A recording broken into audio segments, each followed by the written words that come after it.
त्या संतांचं नाव सुद्धा घातलेलं आहे. तुझे रूप चित्ती राहो, मुखी तुझे नाम, देह प्रपंचाचा दास, सुखे करू काम, सुखे करू काम. तुझे रूप चित्ती राहो, मुखी तुझे नाम. म्हणून नामयोगाला जे अनन्यसाधारण महत्त्व देणारा जो गोरोबा, गोरा कुंभार यांच्या भावना अगदी अचूक त्यांनी व्यक्त केलेल्या आहेत.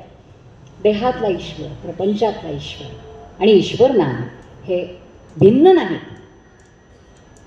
तुझ्या पदी वाहिला मी देहभार सारा, उडे अंतराळी आत्मा सोडूनी पसारा. प्रपंचातले पसरलेले बंध, अनुबंध, गुंते आणि अस्ताव्यस्त व्याप सगळं तुझ्यातून निर्माण झालेलं, तुझ्यामुळे आणि म्हणून तुझ्यापाशी सोडलेलं आहे. किती सुंदर विचार सांगितलेला आहे हा.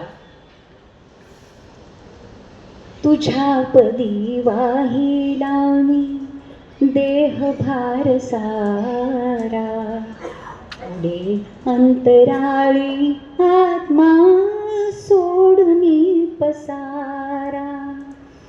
नाम तुझे घेतो गोरा. आपल्याला वाटतं ना हा गोरोबाचा अभंग आहे. नाम तुझे घेतो गोरा, म्हणून आठयाम. आठयाम मोठा गहन शब्द आहे हा. दिवसाचे 8ही प्रहर जी भक्ती पूजा केलेली असते, विशेषतः वैष्णव भक्तांमध्ये हा शब्द आहे.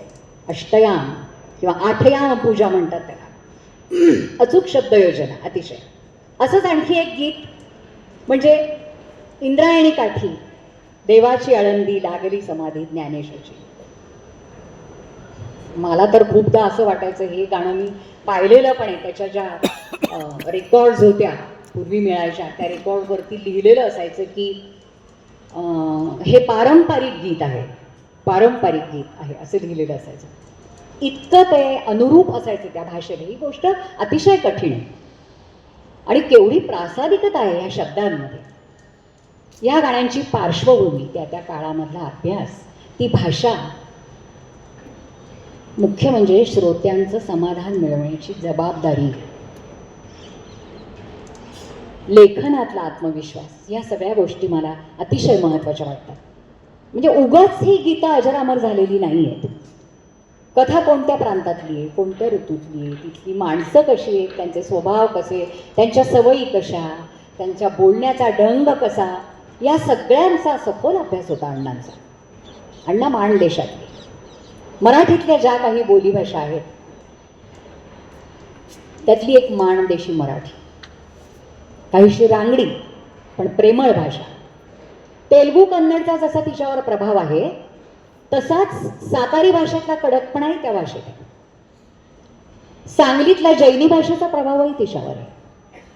त्यामुळे ओवी अभंगाच्या हळूवारपणाबरोबरच सोलापुरी भाषेचा प्रभाव देखील अण्णांच्या मूळ माणदेशीवर होता.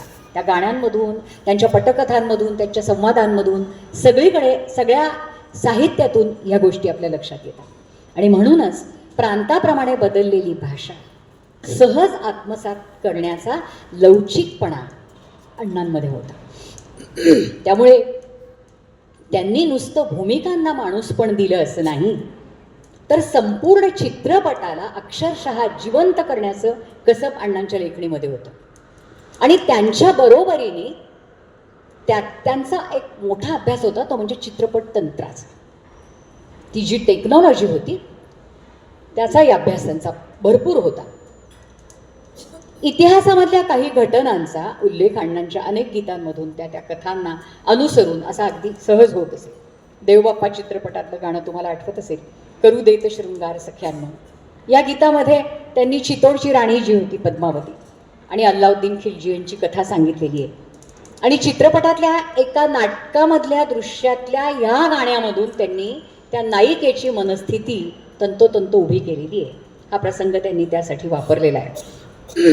शब्दरचना तर अचूक आहेच, पण त्याचा ओघ, त्याचं वजन आणि भावार्थाशी न केलेली तडजोड ही फार महत्त्वाची गोष्ट आहे. भावार्थाशी न केलेली तडजोड हे त्यांच्या गाण्यांचं एक मोठं वैशिष्ट्य आहे. पुराण कथांचा सुद्धा असाच अतिशय सुंदर उल्लेख त्यांच्या अनेक गीतांमध्ये येतो. राजहंस सांगतो प्रीतीच्या तुझ्या कथा